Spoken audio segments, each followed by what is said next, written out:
Hay un misterioso conjunto de sustancias químicas que recorren todo nuestro organismo. Esas sustancias rigen nuestra vida y modelan nuestro destino.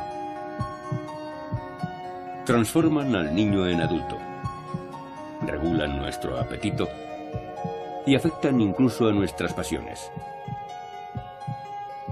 Se llaman hormonas y son fundamentales para hacer de nosotros lo que somos. Me llamo John Walsh y soy catedrático de endocrinología, que es el estudio de las hormonas. Durante 40 años he dedicado mi vida profesional a las hormonas y las encuentro absolutamente fascinantes. En mayor o menor medida lo controlan todo en su cuerpo. La manera en que desentrañamos cómo funcionan las hormonas es uno de los episodios más interesantes de toda la historia de la medicina. Una historia que contiene experimentos aberrantes y personalidades muy destacables. Por el camino ha habido ciertas desviaciones terroríficas y algunos de los peores ejemplos de oportunismo y charlatanería. Esto es aceite esencial de espermina. Madre mía, es de 2 testículos. Pero también ha habido inspirados momentos de genialidad y confortadores relatos de supervivencia. He aquí un retrato de Leonard Thompson. Tendría que haber muerto.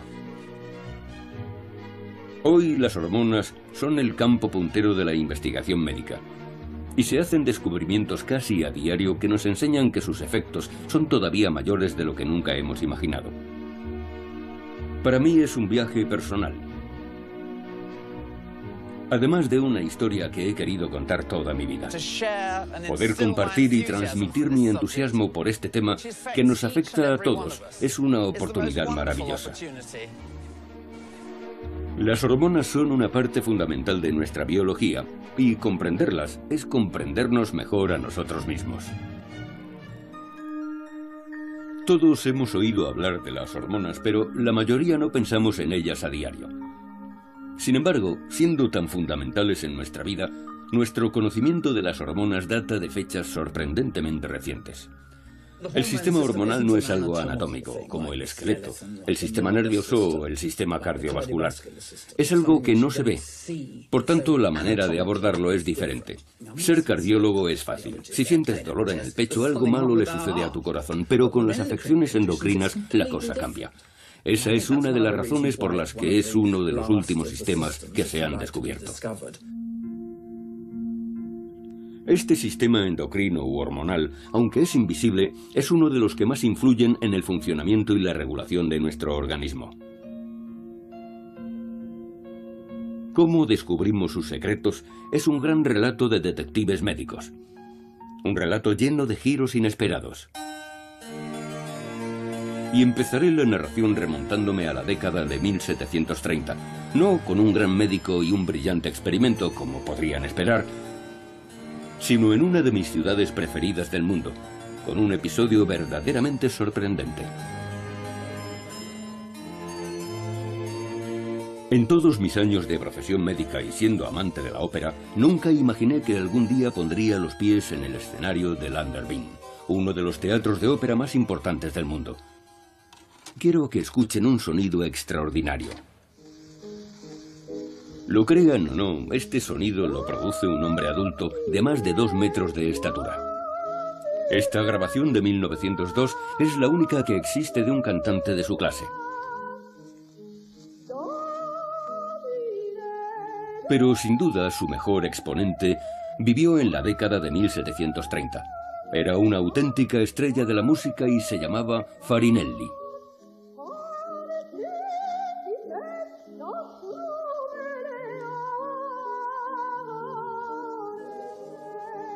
Este es el sonido que Farinelli era capaz de emitir. Casi sobrenatural, asombrosamente puro, suave, sublime y a la vez forzado, puesto que era un hombre que había alcanzado la madurez. Esta voz tan extraordinaria se debía a que era un castrato. A Farinelli lo castraron antes de la pubertad para que no le cambiara la voz y conservara su pureza.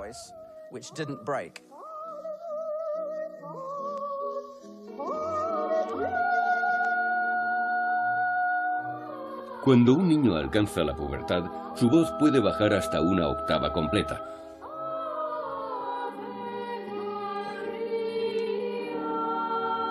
Lo que le impide llegar a las notas altas del registro de soprano.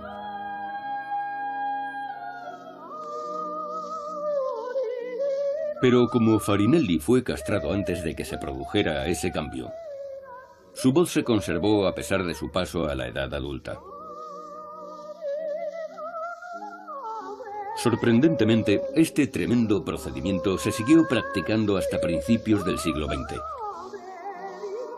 Y para muchos niños castrados con la esperanza de que fueran el próximo Farinelli, las consecuencias eran dramáticas y permanentes. No solo fue su voz, desencadenó otros cambios muy importantes que pueden observar en esta hermosa pintura. Se ve que tenía una línea capilar recta, como las mujeres, y no la característica línea en forma de pico de un hombre. Y esconde la ausencia de nuez en su garganta con un pañuelo de seda. La castración afectó incluso al crecimiento de Farinelli.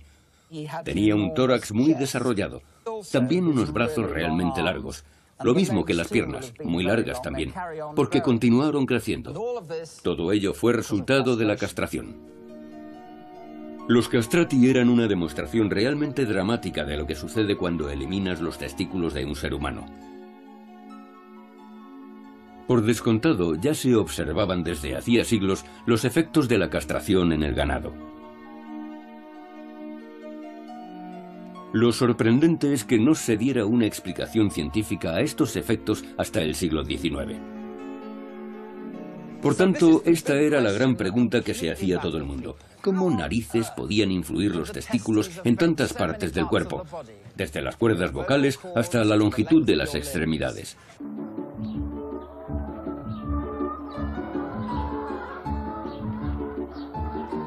Hablando de caer en desgracia, yo he descendido de la gran ópera a perseguir pollos. Hay una buena razón para ello.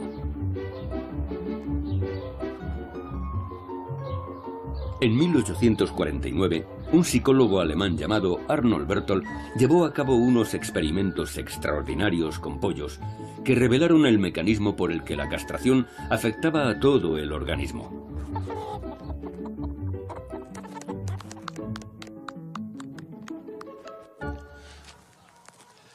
Berthold era catedrático de medicina en Göttingen, la célebre ciudad universitaria, y también dirigía el departamento de zoología, donde se topó con ciertas aves llamadas capones. La carne de capón era increíblemente tierna, una verdadera exquisitez en la Europa de principios del siglo XIX, y la razón es que, como a los castrati, les extirpaban los testículos. La castración causaba efectos muy diversos en estas aves. A diferencia de los gallitos habituales, los castrados se volvían dóciles, sumisos incluso, y perdían todo su apetito sexual. Pero la razón principal de que Berthold escogiera los capones para sus experimentos fue que tenían un marcador biológico evidente que le facilitaba mucho la tarea de separar a los machos, incluso de un simple vistazo. Les presento a Bernard, todo un señor pájaro, y puedo asegurarles que está impaciente por perseguir gallinas. Fíjense en su cresta, de nombre tan acertado, y en las barbillas debajo del pico. Es un macho adulto. Los capones no se parecen en nada. Tienen la cresta y las barbillas caídas.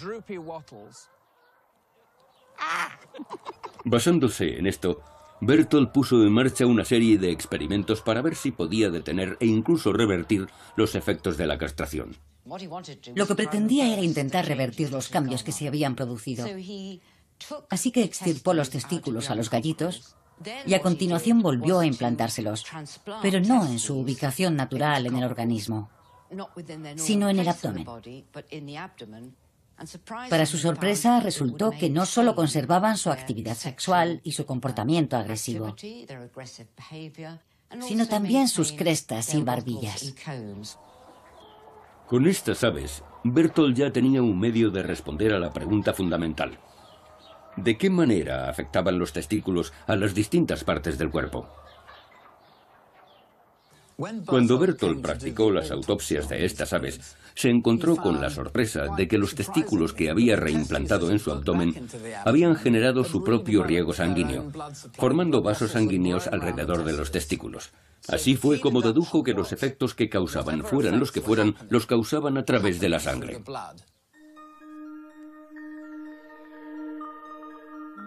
Y lo más interesante del experimento de Berthold fue la evidencia de que los testículos liberaban alguna clase de sustancias químicas que reaccionaban en otras partes del organismo. Ahora sabemos que Berthold estaba viendo la acción de la hormona sexual masculina, la testosterona, que liberada en grandes cantidades en la sangre durante la pubertad hace que los niños se conviertan en hombres. Por aquel entonces nadie concebía que solamente unas sustancias químicas pudieran tener semejantes efectos en el organismo. Curiosamente, sus hallazgos tuvieron escasa repercusión en la comunidad científica. El propio Berthold no continuó con la investigación de lo que había observado. Eran observaciones de un interés fabuloso, y resulta muy llamativo que Berthold aparentemente no le diera más vueltas al porqué de lo ocurrido. Fue una grandísima oportunidad perdida para la ciencia, y tendrían que pasar muchas décadas para encontrar una explicación. En el siglo XX, los científicos hicieron justicia a Berthold, reconociendo que había sido el primero en describir el funcionamiento de glándulas como los testículos. Por desgracia, sus contemporáneos hicieron caso omiso de sus hallazgos y en cambio hacían aberrantes afirmaciones sobre los testículos. En particular pensaban que podían ser la fuente de la eterna juventud. El método de Brown-Séquard. Este extraordinario anuncio data de principios del siglo XX, y en él aseguran haber encontrado el secreto para rejuvenecer al anciano. Hormonas de 2 testículos. Es tan gracioso.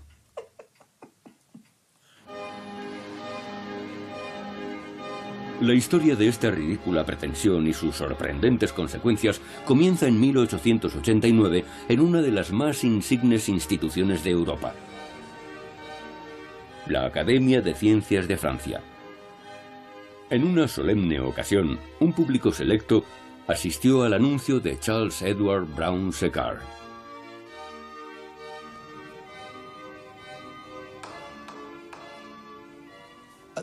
A los 72 años, al final de una larga y distinguida carrera profesional como científico y médico, y más que familiarizado con el maravilloso entorno de la Grande Salle de Sciences, en la Academia de Ciencias de Francia, un gran número de eminentes catedráticos se congregaron allí para oír su discurso.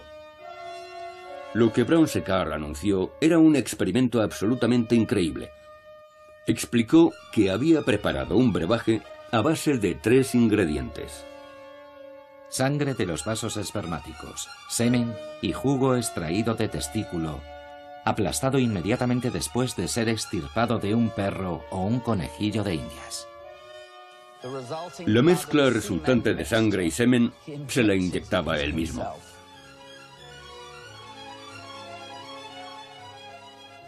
Dijo lo siguiente a su asombrada audiencia: que tenía más fuerza y resistencia, su capacidad de concentración había mejorado y también tenía bastante más energía mental.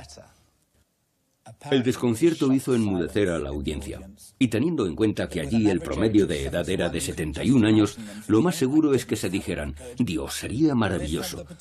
Podría convertirse en el elixir de la vida y posiblemente en el hallazgo del siglo. El anuncio sumió a la prensa en un completo frenesí. Y como la demanda de esta clase de remedios mágicos crecía sin parar por todo el planeta, los artículos y anuncios llenaban los medios de comunicación.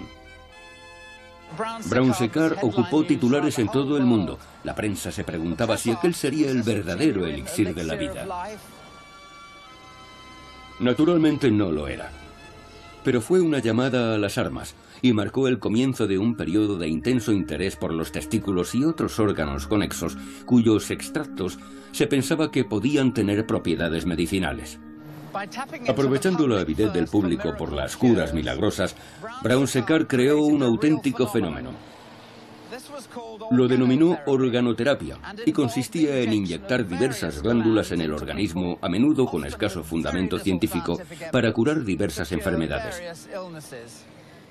Pero nadie consiguió repetir los resultados de sus experimentos, y las mejoras espectaculares que aseguraba que había obrado en su organismo seguramente no eran otra cosa que el efecto placebo. Por desgracia, lo más probable es que aquellos extractos acuosos no contuvieran ni un solo principio activo. Así que era bastante improbable que el extracto de Brown-Séquard pudiera funcionar. Pero el gran interés que despertó en los efectos de los extractos glandulares tuvo consecuencias duraderas. A lo largo de la década de 1890 hubo toda una serie de meritorios descubrimientos científicos que son una parte esencial y sumamente gratificante de mi trabajo en la actualidad.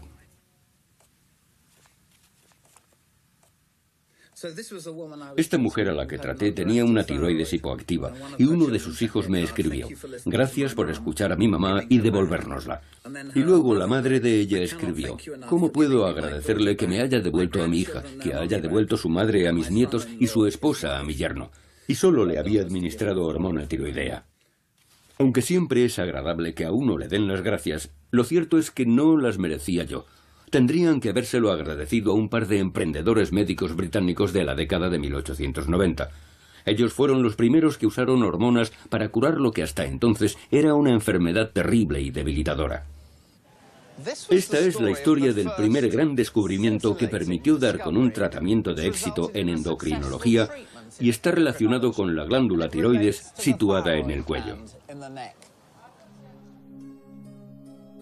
El tratamiento se centraba en los trastornos conocidos como mixedema y cretinismo. En la práctica son afecciones parecidas, y quienes las padecen pueden quedar física y psíquicamente discapacitados. Eran relativamente comunes hace apenas 100 años. En la época victoriana había incluso una casilla en el censo para marcar cretinismo. Afortunadamente, hoy día es una enfermedad totalmente controlable, y todo gracias al trabajo que emprendió este hombre. Victor Horsley nació en el resplandeciente Londres de otros tiempos, en el seno de una familia de aristócratas. Pero tenía una gran conciencia social y era defensor a ultranza de la asistencia médica gratuita para todos.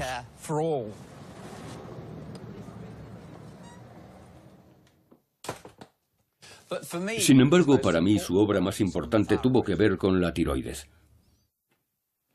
Voy a explicarles lo que hizo con un poco de ayuda. Esto es glándula tiroidea de oveja, aunque cuando Horsley empezó estos experimentos usó monos. Lo que hizo fue extirpar la tiroides de varios monos y demostrar que sufrían cambios asociados al mixedema, igual que los humanos. Se les caía el pelo y se volvían más letárgicos. Con este experimento, Horsley demostró de manera concluyente que el mixedema estaba causado por una deficiencia tiroidea. Pero fue más allá. Proponiendo el atrevido paso de trasplantar tejido de tiroides de oveja, igual que este, a pacientes humanos. Por toda Europa hubo quienes aceptaron el reto, y la práctica de trasplantar tiroides de oveja a personas tuvo cierto éxito. Pero seguía sin ser una cura. Era cirugía potencialmente peligrosa y los beneficios eran a corto plazo. Ese era el problema, que no se podía seguir suministrando cada 7 días, y sus efectos solo duraban ese tiempo. Así que la pregunta era, ¿cómo hacemos de esto un tratamiento? Lo cierto es que fue uno de los alumnos de Horsley, George Murray, quien resolvió este problema de una manera bastante insólita. La solución de Murray fue seccionar la tiroides en trocitos pequeños, ponerlos en ácido carbólico y dejarlos toda la noche tapados. Luego usó un pañuelo normal y corriente. Usó el pañuelo para escurrir los trocitos y producir lo que describió como jugo rosado de tiroides. Aquello fue en cierto modo una revolución. Significaba que había una manera efectiva y barata de tratar las afecciones del mixedema y el cretinismo. Y era barata, porque la glándula tiroidea procedía del matadero. La paciente más famosa, a la que solo conocemos como señora S, tenía 46 años cuando Murray empezó a tratarla, y era evidente que padecía mixedema. Tenía el rostro hinchado y la piel pálida. Murray empezó a inyectarle jugo de tiroides de oveja 2 veces por semana. En 3 meses, su aspecto mejoró como por arte de magia. Tenía la piel menos pálida y se sentía con más energía. Tanto que Murray anotó que le costaba mucho menos hacer las tareas domésticas. Pobrecilla. La señora S vivió hasta los 74 años, un registro muy digno para 1890. Las hormonas tiroideas, a diferencia de la testosterona, permanecen varios días en la sangre, y por eso las inyecciones funcionaron. Así se convirtieron en el primer tratamiento efectivo de nuestra historia. Pero en realidad, Hosley y Murray no sabían ni por asomo lo que eran las hormonas, y a pesar del éxito del tratamiento, solo veían los efectos de las glándulas, no comprendían su funcionamiento. Para acercarnos más, haría falta la invención de un artilugio verdaderamente ingenioso, uno que realmente nos permitiera ver a la hormona en funcionamiento.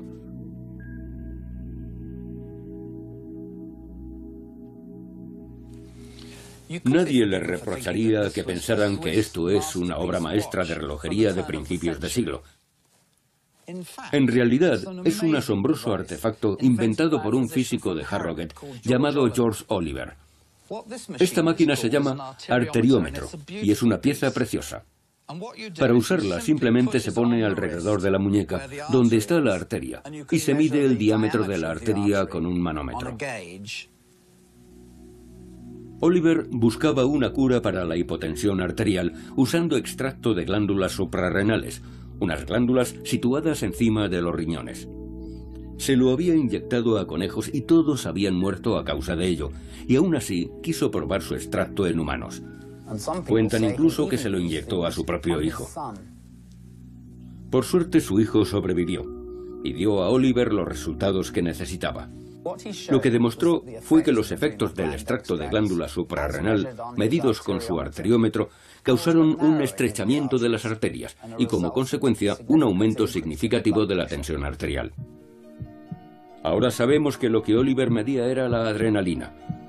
Es una sustancia química liberada por una glándula situada encima de los riñones. Produce una señal para que el corazón empiece a latir más deprisa y la sangre fluya a mayor velocidad. La capacidad de medir los efectos de la adrenalina fue un hallazgo asombroso. Pero el mecanismo por el que esta y otras hormonas actuaban seguía siendo un misterio. Un misterio que se resolvería solo unos años más tarde, a un precio terrible. Por desgracia, la investigación fundamental que nos llevaría hasta ese punto surgió de uno de los experimentos más escandalosos de la historia de la medicina. Esta sala de operaciones es la más antigua de Inglaterra. En lugares como este, por toda Europa, las mujeres se sometieron a ovariectomías, es decir, la extirpación de ambos ovarios, para tratar afecciones como la histeria, la anorexia, la ansiedad y hasta la ninfomanía.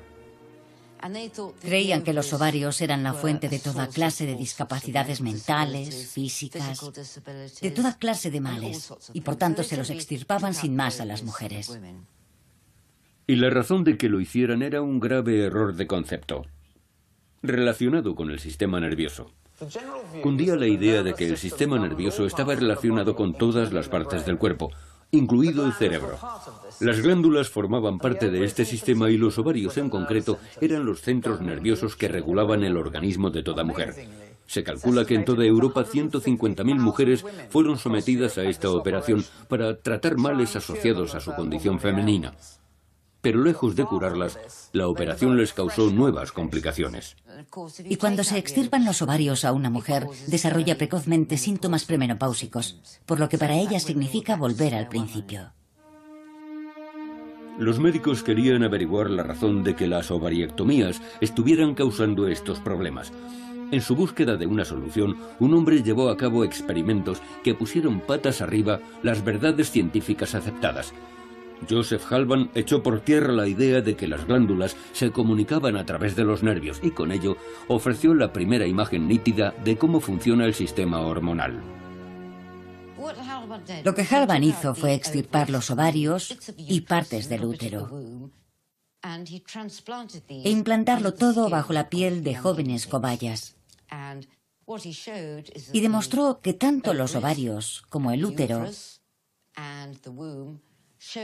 habían sufrido cambios que solo cabía esperar que sufrieran estando dentro del animal del que habían sido extirpados. Esto demostró que los ovarios funcionaban como si estuvieran en su emplazamiento original, y algo todavía más importante, que seguían funcionando sin que hubiera unos nervios que los conectaran al resto del organismo. El descubrimiento de Halban puso fin a las ovariectomías y también tuvo enormes repercusiones en la historia de las hormonas. De esta manera, demostró que los ovarios no ejercían el control a través de los nervios, sino a través de secreciones internas, mensajeros químicos que viajan en la sangre y se desplazan por el organismo, afectando a diversas partes del cuerpo. Estas secreciones en conjunto formaban un nuevo sistema, el sistema endocrino. La definición de este nuevo sistema era la última pieza del puzzle de las hormonas. Y con la entrada en el siglo XX, al fin la ciencia retomaba las observaciones de Berthold caídas en el olvido. Su trabajo con los gallos, los experimentos de Hosley y Murray con glándulas tiroideas, el descubrimiento de la adrenalina por George Oliver y ahora Halban. Todo se sumaba para darnos una visión moderna de un sistema diferenciado de secreciones internas en permanente funcionamiento dentro de nuestro organismo. Ya solo faltaba ponerle un nombre a esas secreciones. Cuentan que fue Ernest Starling, un renombrado psicólogo de la época, quien acuñó el término que ahora usamos todos, durante una cena universitaria en Cambridge. Starling estaba sentado con un colega devanándose los sesos para decidir qué nombre ponerle a unas secreciones capaces de desplazarse a otra parte del cuerpo y estimularla directamente. Entonces le preguntaron a un experto en la antigua Grecia que pasaba por allí. Uno dijo que deberían llamarse algo parecido a hormao, porque era como se decía en griego yo excito o estimulo. Y como dato interesante, Starling pronunció después una conferencia en la Crunian Society en la que de pronto usó la palabra hormona. Nadie la había oído antes, y se quedó así. El nombre cuajó y hoy día todos oímos hablar normalmente de hormonas, aunque es posible que no seamos conscientes de su importancia. Toda forma de vida que tenga más de una célula, todas las plantas, todos los animales, desde un gusano hasta una orca, producen hormonas. Se conocen más de 80 hormonas distintas solo en los humanos, y todas cumplen una función bien diferenciada. Si se sienten estresados es que están produciendo una de las hormonas del estrés, llamada cortisol.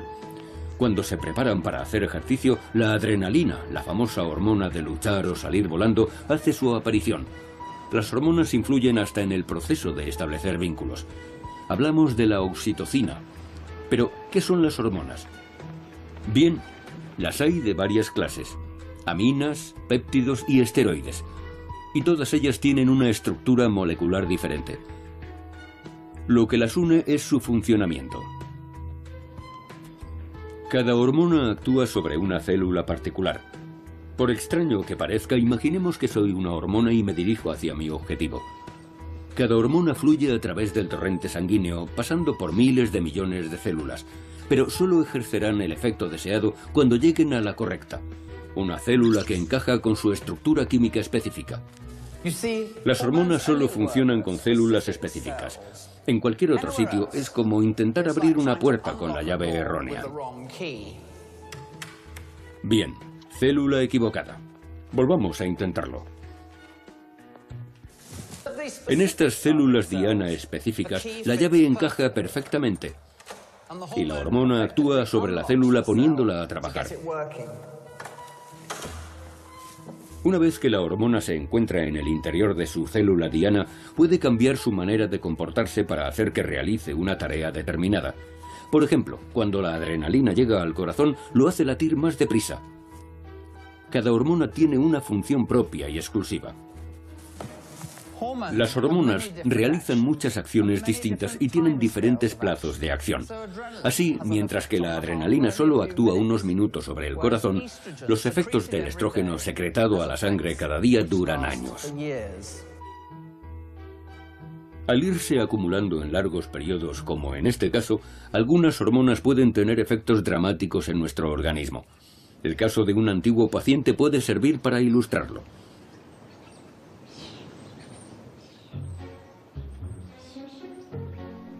Con 2,30 metros de altura, Chris Greener está entre los hombres más altos del Reino Unido.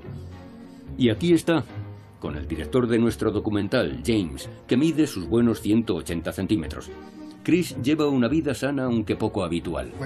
Cuando me preguntan qué problemas tengo por ser tan alto, yo digo que lo peor es encontrar ropa de mi talla. Llevo con este problema prácticamente 50 años. Cuando terminé primaria era más alto que la mayoría de los profesores. Pensaba que ya no crecería más, pero seguí y seguí. El trastorno que padece Chris se llama gigantismo acromegálico y está causado por sobreproducción de hormona del crecimiento. Es decir, que no paró de crecer y crecer hasta que había entrado en la veintena. Cuando empecé a trabajar medía 2 metros. Y cuando me nombraron el hombre más alto rondaba los 2,30 metros. Por tanto, había crecido unos 30 centímetros en 7 años. Fue a través del estudio de personas como Chris como se descubrió el misterioso papel que desempeñan las hormonas en el crecimiento. La historia comienza en la década de 1780, con un hombre de estatura parecida a la de Chris. Cuando el irlandés Charles Byrne llegó a Londres para ganarse la vida como fenómeno humano, enseguida llamó la atención de un famoso científico y coleccionista llamado John Hunter. Desoyendo la última voluntad de Byrne de que echaran su cuerpo al mar, Hunter robó su cadáver y exhibió su esqueleto en un museo. Y a pesar de la falta de ética que supuso, aquello dio una pista de incalculable valor a los científicos. Más de un siglo después, en 1909, el brillante neurocirujano estadounidense Harvey Cushing trató de explicar por qué Byrne había crecido tanto. Usó el cráneo para sugerir que la causa podía estar en una diminuta glándula, oculta en la base del cerebro. Se llama pituitaria o hipófisis, y es muy difícil de localizar como nos explica la patóloga Susie Lisman. Esto es un cerebro humano. Se trata de un entramado increíblemente rico y complejo de nervios que controlan nuestros movimientos, nuestras sensaciones y nuestras funciones superiores. ¿Dónde encaja aquí la pituitaria? Para empezar, no es nada fácil de ver. La única pista que tenemos es este tallo tan pequeñito. Es el tallo pituitario, al que está unida la glándula pituitaria. Hubo que retirarla cuando sacamos el cerebro. Bien, si nos fijamos en la pituitaria, aquí está. Es un órgano muy pequeño, del tamaño de una judía, que está sentado en ese tallo en la base del cerebro. Creo que ahora pueden ver bien el tallo que la conecta al cerebro. Volviendo a la década de 1900, Cushing no entendía muy bien lo que hacía la pituitaria, pero estaba convencido de que era importante debido al lugar en el que estaba. Si miramos en la base del cráneo, veremos dónde se aloja la pituitaria, en esta zona denominada fosa hipofisiaria. Por tanto, está bien protegida por un anillo óseo que evita que sufra daños. Esa capa protectora de hueso fue lo que indujo a Cushing a pensar que la pituitaria era importante y que en ella residía la explicación de la inusual estatura de Charles Byrne. Lo interesante fue lo que descubrió Harvey Cushing cuando examinó el cráneo de Charles Byrne. En lugar de un espacio pequeñito del tamaño de una judía, había un hueco mucho más grande debido a la erosión del hueso. Así que Cushing dedujo que Byrne tenía un adenoma o tumor pituitario que al crecer había erosionado el hueso. Cushing dedujo, correctamente según se ha visto, que la estatura de Byrne se debía a un tumor en la hipófisis que le hacía producir en exceso la hormona que da instrucciones de crecer a nuestro cuerpo. Un tumor parecido en la pituitaria había causado la anómala estatura de Chris Greener. El tumor hizo que la hipófisis siguiera secretando cantidades excesivas de hormona del crecimiento hasta bien pasada la adolescencia. Lo pusieron en la máquina, apretaron el botón y la aguja saltó. Reconocieron que mi nivel de hormona del crecimiento por unidad de sangre era de más de 200, cuando el promedio es más o menos 15 el par. Charles Beer murió a la edad de 22 años, sin que llegaran a tratarle el tumor. Pero en el caso de Chris conseguimos destruir su tumor con radioterapia y su crecimiento al fin se detuvo. Todavía se conserva fuerte a sus 70 años. Casos como el de Chris, aunque sean increíblemente raros, son fascinantes y nos sirven para ilustrar la enorme importancia de las hormonas. El siguiente descubrimiento en nuestro viaje de conocimiento de las hormonas transformó por completo la vida de millones de personas. Esto es un vial de insulina humana. Es una hormona, probablemente la más conocida de todas.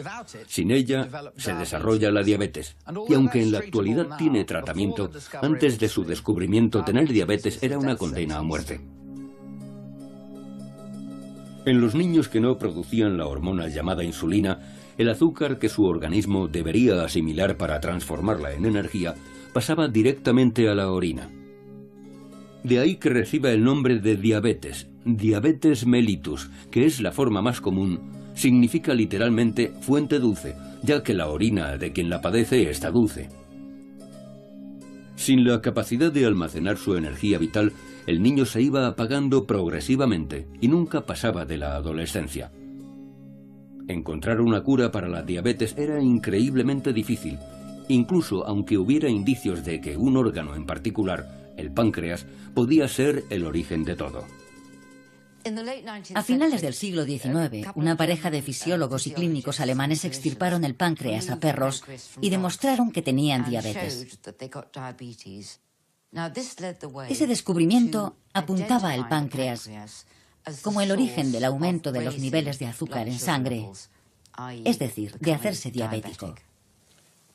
Esto es el páncreas de un cerdo y tiene aproximadamente el tamaño y la forma de un páncreas humano, situado en la parte superior del estómago, por la parte de atrás. Y es un órgano asombroso porque cumple dos funciones importantes. Una es producir los jugos digestivos que van al estómago a través del conducto pancreático, y la otra es producir insulina, que controla los niveles de azúcar. Esto representaba un problema para quien quisiera utilizar el páncreas como posible cura para la diabetes. El páncreas tiene el inconveniente de que en su mayor parte está formado por células que secretan enzimas digestivas. De manera que si lo trituráramos no habría prácticamente ninguna insulina en él. Todo lo que encontraríamos, de hecho, serían jugos digestivos. Entonces, ¿quién fue el genio que resolvió el problema y ganó el primer premio Nobel en endocrinología de la historia?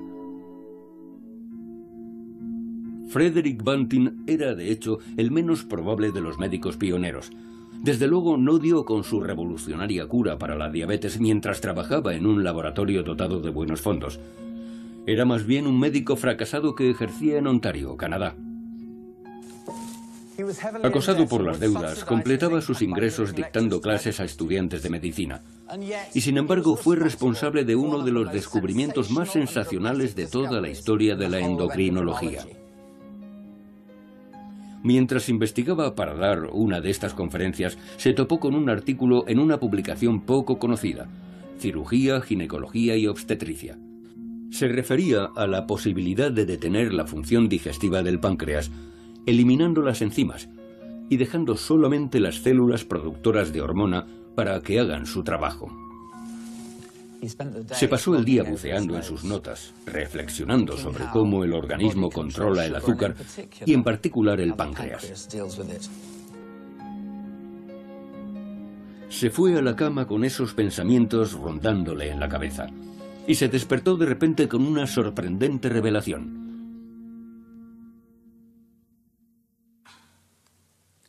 Fue el momento eureka de Frederick Banting. Anotó lo siguiente en una libreta en mitad de la noche. Diabetes. Así, mal escrito, aunque redactaba muy bien, así que estaría dormido. Ligar los conductos pancreáticos en perros. Mantener los perros vivos hasta que el tejido acinar degenere y queden los islotes. Intentar aislar la secreción interna de estos para que se produzca glucosuria. Hay que ser médico para comprenderlo, pero les diré que fue el primer paso para dar con el remedio de la diabetes. De pronto se le ocurrió que si ligaba el conducto del páncreas, que produce todas estas enzimas digestivas, haría degenerar el tejido. Y entonces podría aislar unas cuantas células llamadas islotes, que producen la insulina, y conseguir un suplemento insulínico. Lo que hizo Banting fue intervenir quirúrgicamente a perros para ligarles el conducto pancreático así. Los mantenía con vida 6 semanas, y pasado ese tiempo, las células que producían las enzimas digestivas habían muerto, y así obtenía un páncreas que solo producía insulina. Increíblemente, al ensayar en animales el extracto del páncreas de este perro, se demostró que la teoría de Banting era correcta, y en enero de 1922 ya estaba preparado para ensayar el mismo extracto en humanos. Leonard Thompson era diabético desde muy joven. En 1921, con 14 años, fue ingresado en el Hospital General de Toronto al borde de la muerte. Estaba tan delgado que muchos pensaban que era víctima del hambre. Estaba pálido, se le caía el pelo y olía a acetona, un síntoma característico de la diabetes. En ese estado, él y su padre decidieron probar el tratamiento en fase experimental del Dr. Banting, que contenía insulina, o lo que él describió como una porquería espesa y marrón. Tras cierto proceso de refinado, lo que Thompson llamaba porquería, ya que después de todo era páncreas de perro, le proporcionó una vida completamente nueva. He aquí un retrato de Leonard Thompson después de haber iniciado el tratamiento con insulina. Tenía que estar muerto para entonces, pero felizmente fue el primer paciente tratado con éxito y es maravilloso poder verlo con este aspecto. En la actualidad la insulina se produce sintéticamente y salva la vida de millones de personas. Sin duda fue un triunfo médico rotundo. Pero en la década de 1920, aquello abrió las compuertas a una marea de investigación sobre las hormonas, donde otros esperaban encontrar más curas milagrosas. Por desgracia, como ya hemos visto, esta búsqueda puede tener consecuencias indeseables. Tras este gran éxito, pasamos de lo sublime a Dios no permitas que mis ojos lo vean, porque el estudio del sistema endocrino por un instante se desvió gravemente de su camino. Aunque habían quedado muy lejos los días de Brown-Séquard, persistía la esperanza de hallar el secreto de la eterna juventud. Y con la milagrosa supervivencia de Leonard Thompson y de otros diabéticos como él, empezó a calar la idea de que si sustituyendo las hormonas que faltaban se podían curar enfermedades, elevando los niveles normales se conseguiría reforzar la salud. Así surgió, por ejemplo, una de las modas más estrafalarias de la historia de la medicina. Por toda Europa y por todo el mundo, los hombres empezaron a someterse a una operación sumamente perversa. Aspiraban a recuperar su juventud.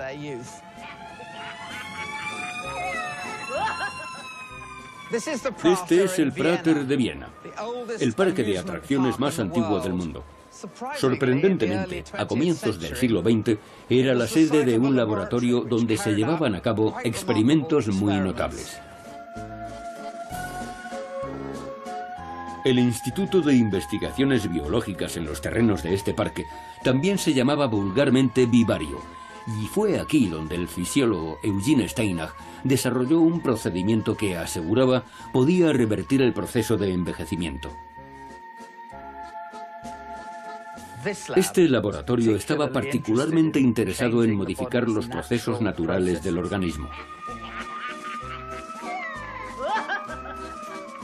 Steinach propuso una técnica muy parecida a la que Banting había empleado para obtener insulina del páncreas, ligando el conducto de una glándula para aislar una hormona concreta en su interior. En esta ocasión, él pretendía aislar la testosterona, y para ello tenía en mente un órgano muy distinto. El experimento de Steinach consistió en ligar el tubo que transporta el esperma, en la jerga moderna una vasectomía. Así se crearía más espacio para las células productoras de hormonas en los testículos y eso redundaría en una vitalidad mayor.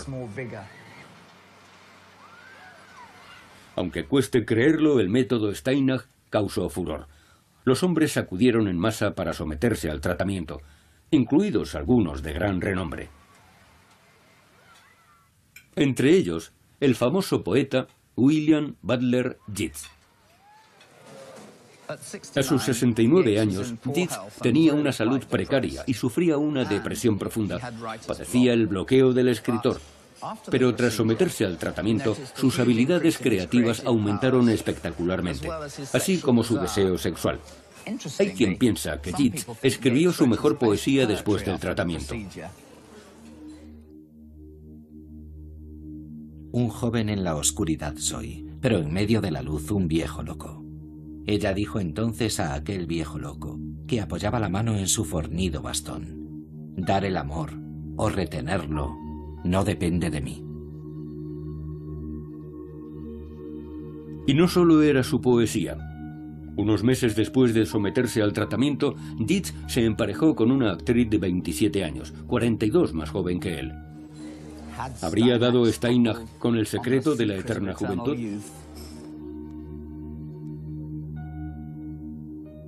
Naturalmente que no. También en su caso, como en el de Brown-Séquard, no hubo manera de reproducir los resultados que aseguraba tener. Ahora sabemos que no hay fundamento científico y que se trata de otro callejón sin salida en el mundo de la ciencia. La endocrinología había recorrido un gran trecho antes de Steinach, y su procedimiento fracasó porque tenía una idea demasiado simplista de cómo funcionan las hormonas. Steinach pensaba que cuanta más testosterona hubiera circulando por el organismo, mayor vitalidad tendría uno. El problema es que no era así de simple. En primer lugar, Steinach se equivocó al pensar que ligando los conductos espermáticos causaría un aumento de la producción de testosterona, y aunque sí hubiera servido para incrementar los niveles de testosterona, erró estrepitosamente en sus previsiones. Simplemente no había entendido una parte del sistema endocrino, que resulta que es la más importante de todas. Steinach no tenía ni idea de cómo se regulan las hormonas, pero la publicidad que generaron sus afirmaciones desencadenó un montón de investigaciones que finalmente proporcionaron la clave de su equivocación. Y además permitió tener una nueva visión de la función clave de una pequeña glándula que ya hemos conocido: la hipófisis o pituitaria. Además de producir hormona del crecimiento, la pituitaria cumple la misión de garantizar que los niveles de muchas hormonas no suban ni bajen demasiado en ningún momento. De ahí que fuera imposible que funcionara la técnica de Steinach. Si se sobrecargara de testosterona el sistema endocrino, la pituitaria intervendría para hacerla descender de nuevo a los niveles normales. La hipófisis actúa igual que un termostato doméstico. Detecta si los niveles hormonales no son correctos y envía mensajes a varias glándulas para que incrementen o reduzcan la producción de hormona según haga falta. El descubrimiento de este aspecto de la pituitaria fue un verdadero hito en este campo.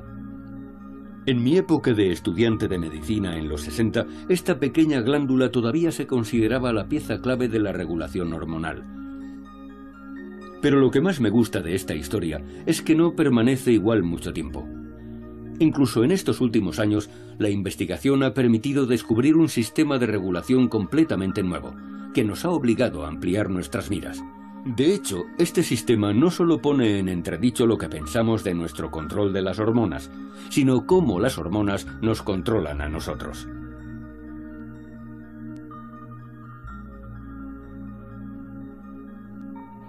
La catedrática Sadaf Farooqui lleva más de 10 años en la vanguardia de la investigación de las hormonas. Está estudiando junto con su equipo la función de las hormonas en la obesidad. Y en este caso, las hormonas funcionan de manera mucho más sorprendente de lo que cabría esperar. El primer hallazgo importante fue el de una hormona completamente nueva llamada leptina, que primero se encontró en ratones muy obesos. Fue el primer paso para descubrir todo un sistema completamente nuevo para regular el peso. Y ese sistema depende de la leptina, que está fabricada por nuestra grasa. Fue un descubrimiento sin precedentes, una hormona que era producida no por una glándula, sino por células que nadie pensaba que pudieran formar parte del sistema endocrino. No sabíamos que la grasa podía fabricar hormonas. Sabíamos que estaba ahí para almacenar reservas de energía. Pero este descubrimiento fue muy importante. La grasa podía fabricar una hormona que circulaba por la sangre y actuaba sobre el cerebro para controlar nuestro peso. Algo increíble.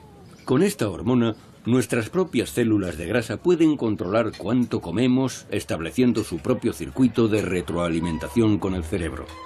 Así funciona.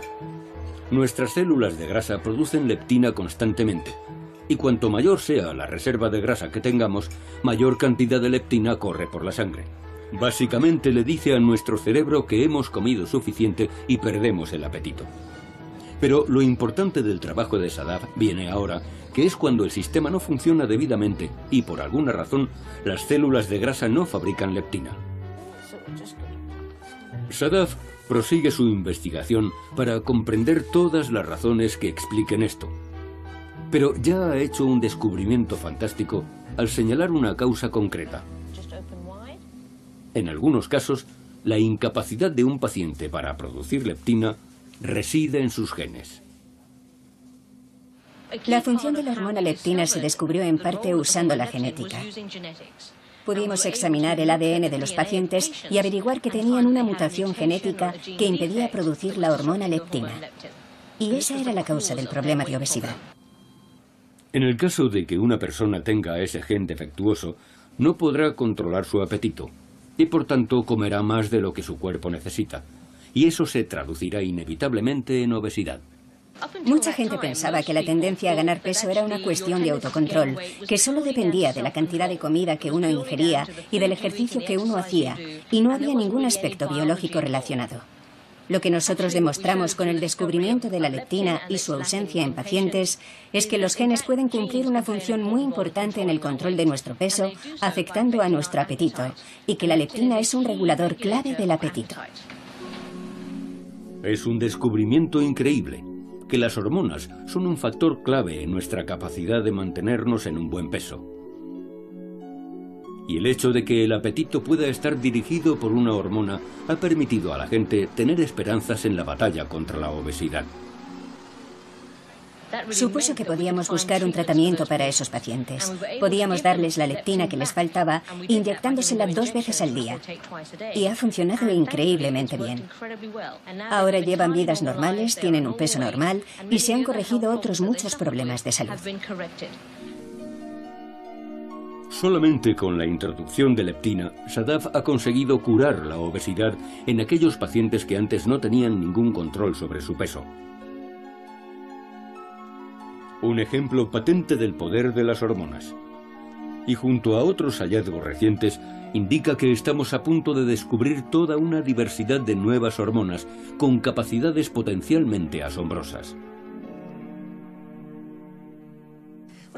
Es fascinante, porque hemos pasado de una concepción clásica de las glándulas endocrinas, desde Brown-Séquard y todos los demás, con sus triturados de glándulas, a darnos cuenta de que realmente la mayor parte de nuestro organismo produce hormonas.